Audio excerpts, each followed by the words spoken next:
এত কম কেন, আর মদিনার ইসলাম মুসলমান এত বেশি কেন? বর্তমানে আমাদের বাংলাদেশে কোন ইসলাম চলতেছে? মক্কার দান আর মদিনার দান। আমাদের বাংলাদেশে বর্তমানে মানুষের তৈরি সংবিধান নিয়ে কথা বলে, আল্লাহ কোরআনের দিকে তাকায় না। হ্যাঁ, একটু চিন্তা করা লাগবে ভাইজান। আমরা যে পরিস্থিতিতে পড়ে গেছি, একটু সঠিক কথাটা বলা লাগবে। বর্তমানে বাংলাদেশে যে ইসলাম চলতেছে, এটা হলো মক্কার ইসলাম। মক্কার ইসলামে আল্লাহ নবী ইমাম ছিল, আবু জেহেল নেতা ছিল। আর মদিনার ইসলাম নবী শুধু ইমাম ছিলেন না, নবী ইমাম ছিলেন, নবী নেতাও ছিলেন। গড়ে কথা ঠিক একটু মনোযোগ দিয়ে শুনবেন। মাত্র 300 জন সাহাবী জানে খাদিজা সম্পর্কে, আর 300 যদি মাইনাস করেন তাহলে 9700 জন সাহাবী জানি না খাদিজা সম্পর্কে। এই 9700 জন সাহাবীরা বললেন, রাসূলুল্লাহ, আপনার দরদের বিবি খাদিজা সম্পর্কে আমরা একটু জানতে চাই। আপনার দরদের বিবি খাদিজা সম্পর্কে আমরা একটু জানতে চাই। সঙ্গে সঙ্গে রাসূল বললেন, খাদিজা সম্পর্কে জেনে কোনো লাভ হবে না, খাদিজার আমল সম্পর্কে তোমাদের জানতে হবে। খাদিজার সম্পর্কে জেনে তোমাদের কি হবে, বরং আমার খাদিজার কি আমল ছিল, এই আমলটা তোমাদেরকে জানতে হবে। এখন তোমরা বলো, খাদিজার সম্পর্কে শুনবে না খাদিজার আমল সম্পর্কে শুনবে?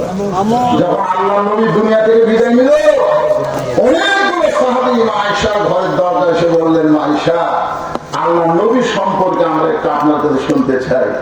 আয়েশা ঘরের ভিতর থেকে বললেন, নবীর সাহাবীরা, তোমরা কি আল্লাহর কোরআন পড়ো নাই? বলে, হ্যাঁ, আমরা আল্লাহর কোরআন পড়ি। তা আল্লাহর কোরআন যদি পড়ে থাকো তাহলে শুনে নাও, আল্লাহ কোরআনও যেমন, আল্লাহর নবী হলো বাস্তব কোরআন। তার নবী সম্পর্কে জানতে গেলে এই কোরআনের সাথে মুসলমানের সম্পর্ক রাখার দরকার আছে না নাই? কথা বলেন, আছে না নাই? আপনি যে দল করেন, বিএনপি দলের যিনি প্রতিষ্ঠাতা, তিনি যখন শহীদ হলেন, তার দেহের পাশে একটা ব্রিফকেস পাওয়া গেছিল। এই ব্রিফকেসটা ওখানে পড়ে নাই, মনে করছেন না জানি কি আছে। ঢাকায় নিয়ে এসে খুলে দেখে ওই ব্রিফকেসের নিচে আছে জায়নামাজ, উপরে রাখছে আল্লাহর কোরআন। এমনি এত শোনান, যখন কোনো মিডিয়া ছিল না, কোনো কিছু ছিল না, তখন শহীদ জিয়ার জানাজায় যত মানুষ হয়েছে, এমনকি 50 কিলো 100 কিলো থেকে মানুষ হেঁটে হেঁটে গেছে। কি ভালোবাসা! 40 দিন শোক দিবস পালন করছে। আমরা তো কিন্তু জানি না, কোরআনের সাথে সম্পর্ক রাখার কারণেই আল্লাহ তাকে প্রত্যেকটা মানুষের অন্তরের মধ্যে জায়গা দিয়েছে। যে যে দলই করুক না কেন, শহীদ জিয়াকে ভালোবাসে, আল্লাহ সাইদি হুজুরকে ভালোবাসে। দলের কথা ঠিক কিনা? কথা বলেন ঠিক কিনা? এই দুইটা মানুষের ব্যাপারে কোনো আপত্তি আছে? একটু মনোযোগ দিয়ে শুনবেন। আল্লাহ রাসূল বলেন, তোমরা আমার খাদিজা সম্পর্কে জানতে চাও না খাদিজার আমল সম্পর্কে জানতে চাও? সাহাবায়ে বললেন, ইয়া রাসূলুল্লাহ, আমরা মা খাদিজার আমল সম্পর্কে জানতে চাই। আল্লাহ রাসূল বললেন, আমার দরদের জীবনের সবথেকে বড় আমল হলো সবসময় কবরকে স্মরণ করা। 3 তলা 4 তলা বাড়ি ঘর না, কবর। কবর আজকে যারা এখানে আমরা এসেছি, আমাদের সকলের কবর আছে না নাই? একটা গজল আছে, কিন্তু যেদিন ডাক পড়িবে কবর মাঝে যাইতে, জোগাড় কিছু করছো বন্ধু তার মাঝে বিছাইতে, কিন্তু যেদিন ডাক পড়িবে, যেদিন মানে কোন দিন? আমি যেই বলবো যেদিন বলে কোন দিন, আপনারা বলবেন জানি না। এটা সবাই একসাথে বলবেন, দেখবেন ওয়াজটা বুঝতে সহজ হবে। যেদিন মানে কোন দিন,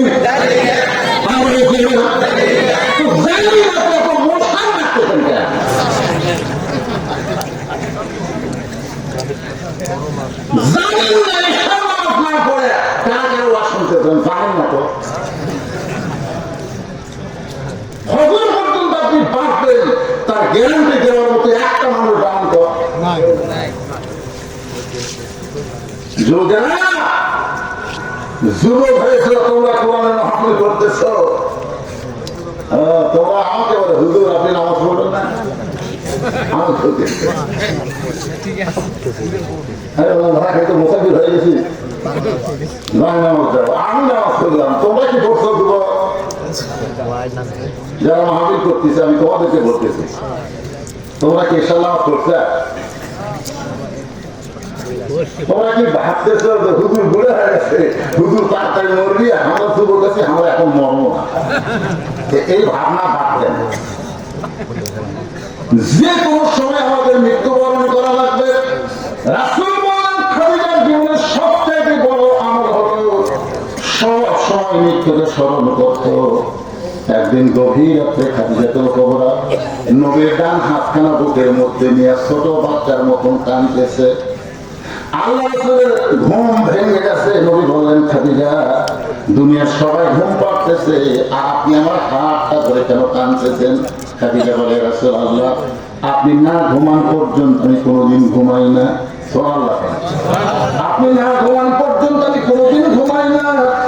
নবী চমকে দিয়ে বললেন, এইটা কেন করেন? আমি না ঘুমাইলে আপনি কেন কোনোদিন ঘুমান না? খাদিজা বলে, হুজুর আপনি জানেন দুনিয়ার যখন কোন মেয়েদের বিয়ে হয়, ওই মেয়েদের হাত স্বামীর হাতে তুলে দেয়, বইয়ের হাত স্বামীর হাতে তুলে দিয়ে বলে, আমার মেয়ের কাছ থেকে তোমার কাছে দিয়ে দিলাম, তুমি দেখাশোনা করো। কিন্তু আল্লাহর নবী আপনি জানেন, আপনার সঙ্গে যখন আমার বিয়ে হলো তখন আমার হাত দুইটা আপনার হাতের উপর তুলে দেওয়ার কোন মানুষ দুনিয়াতে ছিল না, বরং আপনার দুইটা হাত আপনার চাচা আবু তালেব আমার হাতে তুলে দিয়ে বললেন, খাদিজা আজ থেকে আমার ইতিমের দায়িত্ব তোমাকে দিয়া দিলাম। শিশুকালে মইরা গেছে মা, গর্ভে থাকতে মরছে পিতা, নবী চোখে দেখলেন না। কে করিবে লালন পালন, কে দিবে সান্ত্বনা, এই দুনিয়ার এতিম নবী ছিলেন একজন। আপনার চাচা যখন আমার হাতে আপনার হাতটা তুলে দিছে, সেই দিন আমি নিয়োগ করেছি আপনি না ঘুমাইলে আমি কোনোদিন ঘুমাই না। আপনি যখন ঘুমাই গেছেন, আমি ঘুমের প্রস্তুতি নেওয়ার জন্য একটা দোয়া আছে, ঘুমের প্রস্তুতি নেওয়ার জন্য একটা দোয়া আছে না? এই যুবকেরা এই দোয়াটা করো কেন? আজকাল যুবকেরা সব মোবাইল পায়, এতে দোয়া আছে, কানের মধ্যে হেডফোন দিয়ে ঘুমায়। একজন ওখান থেকে বলছে, আল্লাহুম্মা বিইসমিকা আমুতু। আমুতু শব্দের অর্থ কি? ঘুম দেওয়ার মালিককে, আরো জোরে চেতন করার মালিককে। আপনি ঘুমায় গেলেন, আল্লাহ যদি আপনাকে চেতন না করে, দুনিয়ার কোন মানুষ যাইকে আপনাকে চেতন করতে পারবে না। হতে পারে আজকের ঘুমটাই আমার জীবনের শেষ ঘুম। এই জন্য ঘুমের প্রস্তুতি আমার লাগবে। ইমাম গাজ্জালী রাহমাতুল্লাহ বলেন, ঘুমানোর আগে তুমি ইস্তেগফার বেশি বেশি পড়ো। এই কারণে পড়ো, তুমি চেতন অবস্থায় যত পাপ করেছো, ঘুমানোর আগে আল্লাহ যেন তোমার পাপটা মাফ করে দেয়। কারণ ঘুমায় গেলে যদি আল্লাহ তোমার চেতন না হওয়ার সুযোগ দেয়। খাদিজা বলতেছে, রাসূলুল্লাহ ওই আমুতু শব্দ উচ্চারণ করার সঙ্গে সঙ্গে আমার চোখ বন্ধ করে যখন দেখতে পাই বিশাল একটা অন্ধকার কবর। এই আমুতু শব্দ উচ্চারণ করার পরে আমি চোখ বন্ধ করে দেখতে পাই অন্ধকার একটা কবর। যেই কবরে কোনো সাথী নাই, বাতি নাই, যেই কবর অন্ধকার কবর, সে অন্ধকার কবরে 50,000 বছর আমি কেমনে থাকবো, একা একা কেমনে থাকবো, ওই কবরের চিন্তায় আমি আর ঘুমাতে পারতেছি না। আমার চোখ দিয়ে দর দর করে পানি পড়ে, কানতে কানতে একসময় আমার কান্নার শব্দ পর্যন্ত বের হয়ে গেছে। সঙ্গে সঙ্গে আল্লাহর নবী খাদিজাকে বুকের মধ্যে নিয়ে খাদিজার কপালে একটা চুমু দিয়ে বললেন, খাদিজা ওই আল্লাহর শপথ করে বলতেছি, ঈমান গ্রহণ করার পরে আপনি আল্লাহর সঙ্গে যে সম্পর্ক গড়ে তুলেছেন, আল্লাহ আপনার কবরকে জান্নাত বানায়া দিবে। তার মানে কি বুঝলেন?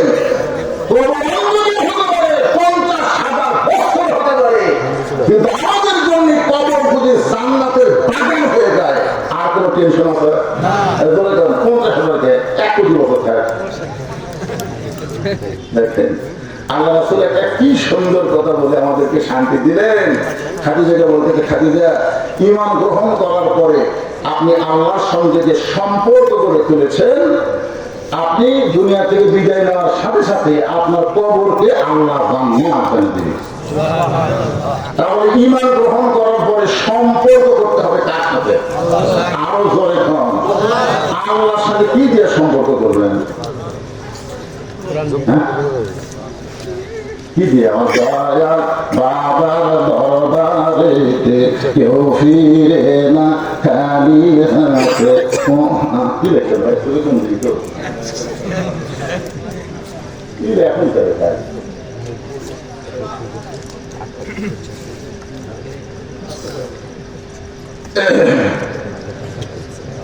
প্রধান বক্তা যখন আসবে আমাকে খবর দেবেন, তখন এখন তো লোক খালি বাড়তিছে না, কমতেছে?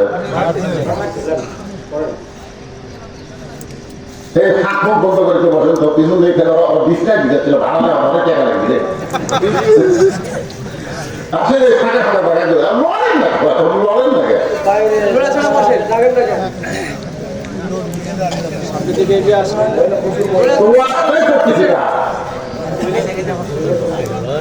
আমার মাগুলো যদি ঠিক হয়ে মনগুলো ঠিক হয়ে সুস্থ হয়ে যাবে, বলে কথা দিচ্ছেন।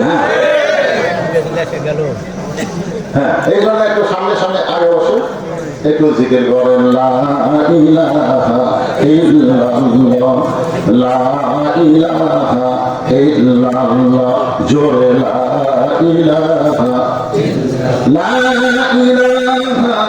ইল্লাল্লাহ মুহাম্মাদুর রাসূলুল্লাহ। আল্লাহ রাসূল কি বলেছেন? শোনেন, আল্লাহ রাসূল খালি খাদিজা দিলে ওয়াজ করতেছেন আমাদের জন্য। 10,000 সাহাবীর সামনে রাসূল বলতেছেন, আমার খাদিজার জীবনের শ্রেষ্ঠ আমল, যে শ্রেষ্ঠ আমল সম্পর্কে আজকে আমি ইন্নালিল্লাহি আপনাদেরকে শোনাইতেছি। যে ব্যক্তি মনে রাখবে কিন্তু মনের কথা মনে নাই, ওই ব্যক্তি দুনিয়াতে সবথেকে বড় বিপদ আছে। বলে কথা ঠিক না? এই আয়াতটা হলো বিপদ আপদের মুসিবতের আয়াত। প্রতি ধাপে ধাপে মরার চিন্তা করা লাগবে। মরার চিন্তা করলে 215 আসন নিয়ে বিএনপি ক্ষমতা আছে যদি মনে করে কি হলু, এরকম চিন্তা কিন্তু হাসিনা করছিল। হাসিনা চামচারা বলে দিয়েছিল 41 টাকা নামাই, আল্লাহ 41 লাগবে না, 24-এর মধ্যে খালি নামাবো, পুরুলিয়া যাওয়া লাগবে। ধরে কোন কথা শিখতে একটা মন খালি স্মরণ করেন, মোড়ার কথা খেয়াল করেন, ওই মানুষটার দ্বারা কোনোদিন মাস্তানি হবে না। হবে নিজের দিকে আঙ্গুল দেখায়, আমার চিনিস, আমি কার দল করেছি জানিস? তুই কার দল করবি? মানুষের দল করে অহংকার করো না, আল্লাহর দল করলে তুমি দেখাবার পারো জানে আল্লাহর দল করি। দলে কোন কথা ঠিক? মানুষের দল করে নিয়ে আবার অহংকার মারাও। একটু মনোযোগ দিয়ে শুনবেন। আল্লাহ রাসূল বললেন, খাদিজা, ঈমান গ্রহণ করার পরে আপনি আল্লাহর সঙ্গে যে সম্পর্ক গড়ে তুলেছেন, আপনি দুনিয়া থেকে বিদায় নেওয়ার সাথে সাথে আল্লাহ আপনার কবরকে জান্নাত বানায়া দিবে। এখন আপনারা বলেন, ঈমান গ্রহণ করার পরে আল্লাহর সঙ্গে সম্পর্ক করতে গেলে যে আমলটা আমাদের করাই লাগবে, যে আমল না করলে আমাদের ঈমানই থাকবে না, সেই আমলটার নামই হলো নামাজ। বলেন নাম কি? আরো বলে যান। কিন্তু মা খাদিজা যখন দুনিয়া থেকে বিদায় নিয়েছে, তখন কিন্তু নামাজ আসে নাই। নামাজ এসেছে নবুয়তের 10ম বৎসরে, মিরাজ দিয়া নামাজ আইছে। কিন্তু আল্লাহ তাআলা মিরাজের 2.5 মাস আগে খাদিজাকে দুনিয়া থেকে বিদায় করে নিয়েছে। তার মানে বোঝা গেল, মা খাদিজা যখন দুনিয়া থেকে বিদায় নিয়েছে, ওই সময় নামাজ ছিল না, ওই সময় রোজা ছিল না, ওই সময় যাকাত ছিল না, হজ ছিল না, কোন আল্লাহর হুকুম দুনিয়াতে আমল করার আগে খাদিজা দুনিয়া থেকে বিদায় নিয়েছে। এরপরও আল্লাহ রাসূল কেমনে বললেন, ঈমান গ্রহণ করার পরে আপনি আল্লাহর সঙ্গে যে সম্পর্ক গড়ে তুলেছেন, আল্লাহ আপনার কবরকে জান্নাত বানিয়ে দিবে। এই সম্পর্কের নাম হলো আত্তাকুল্লাহ, এই সম্পর্কের নাম হলো হাক্কা তুকাতিহি। এই সম্পর্কের নাম কি? আত্তাকুল্লাহ। ভয় করতে হবে কার? আমাদের অনেক নামাজি আসলে নামাজ পড়ে তুমি ধান দেখতে গেছো, ধান দেখতে যায় দেখে তুমি পানি কর্ম করতেছে, মিশ্র তুমি পানি নেই, তুমি খালি চারদিকে কেউ নেই। আস্তে করে বসে বিসমিল্লাহ করে তুমি রাখবে, বিসমিল্লাহ করে কাটলে মনে হয় আলাম হবে।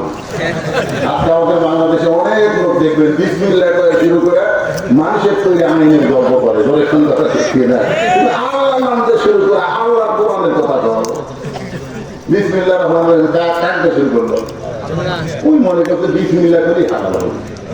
বিসমিল্লাহ করে জমি রান করছে, কাকা ওই পানি দিয়ে আমার হাত ধরছে, ধুয়া নামায় চারিদিকে লক্ষ্য করে বলতেছে আলহামদুলিল্লাহ, কেউ দেখেনি।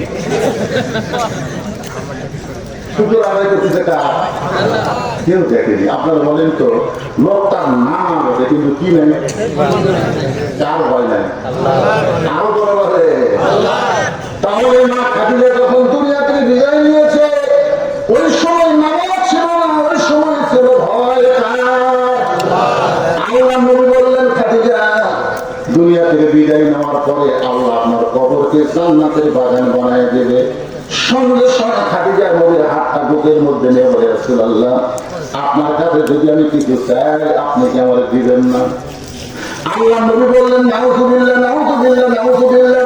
তিনবার নবী নাউযুবিল্লাহ বললেন। খাদিজা বললেন, হুজুর আপনার কাছে যদি কিছু চাই, এই কথা শোনার পর আপনি তিনবার নাউযুবিল্লাহ বলেন কেন? আল্লাহ রাসূল বলে, খাদিজা ঈমান গ্রহণ করার পরে আল্লাহ ছাড়া অন্য কারো কাছে চাওয়া যায়? জোরে বলেন, ইয়াকা না'বুদু ওয়া ইয়াকা নাস্তাঈন। আমরা যখন নামাজ পড়ি সূরা ফাতিহা কি বলি? আল্লাহ তোমার দোয়ানি করি, তোমার কাছে আমরা সাহায্য চাই। এমনকি নবীর কাছেও সাহায্য চাওয়া যাবে। এই জন্য আল্লাহ রাসূল বলেন, খাদিজা আপনি আমার কাছে কি চাবেন? আপনি যা চাবেন আল্লাহর কাছে চান। খাদিজা বলে, হুজুর আমি যে জিনিসটা চাইবো সে জিনিসটা যদি আল্লাহ না থাকে তাহলে আল্লাহ কেমনে দিবে? নবী শুনতে গিয়ে বলে, খাদিজা আল্লাহ নাই এ কথা মুসলমান বলতে পারে না। খাদিজা বলতেছে, হুজুর আমাদের আছে, আল্লাহ নাই। এভাবে অনেক দৃষ্টান্ত আমি দিবার পারি। আল্লাহ রাসূল বললেন, তাহলে দৃষ্টান্ত দেন। সঙ্গে সঙ্গে খাদিজা বলতেছে, কুল হু আল্লাহু আহাদ আল্লাহুস সামাদ লাম ইয়ালিদ ওয়া লাম ইউলাদ ওয়া লাম ইয়াকুল লাহু কুফুয়ান আহাদ। এই সূরা ইখলাস একবার পড়লে 10 বার কোরআন পড়ার সওয়াব পাওয়া যায়। সুবহানাল্লাহ। আপনারা বলেন তো, এই সূরা ইখলাসের মধ্যে আল্লাহ নাই এমন কথা আছে নাই? আল্লাহর বাপ কথা বলেন, আল্লাহর মা, আল্লাহর সন্তান, আল্লাহর মৃত্যু, তাহলে তো আল্লাহর অনেক কিছুই নাই। খাদিজা বললেন, ইয়া রাসূলুল্লাহ মনে করেন আপনার সঙ্গে আমার বিয়ে হয় নাই, গভীর রাতে যদি আল্লাহর কাছে আমি কান্দি, আল্লাহ খাদিজার পেটে একটা বাচ্চা দাও, খাদিজার পেটে একটা বাচ্চা দাও, আপনি বলেন তো আমার পেটে কি আল্লাহ বাচ্চা দিবে? রাসূল বললেন, দিবার পারবে কিন্তু দিবে না। আল্লাহ তোমাকে বাচ্চা পেটে দিবার পারবে কিন্তু দিবে না। একজনকে আল্লাহ স্বামী ছাড়া বাচ্চা দিয়েছিল, তার নাম হলো মরিয়ম। আর এই মরিয়মকে বাচ্চা দেওয়ার কারণে জনগণ জাকারিয়া নবী ধরে মারছে বলে কথা ঠিক না? জাকারিয়া কিন্তু মরিয়মের আপন খালু ছিল। তারপরে জনগণ সঙ্গে করে তারা যখন পিটন দিল, একসঙ্গে রাত্রে জাকারিয়া বললেন, আল্লাহ কাম করলে তুমি আর পিটন খাচ্ছি আমি। মরিয়মের পেটের মধ্যে বাচ্চা দিছে কে?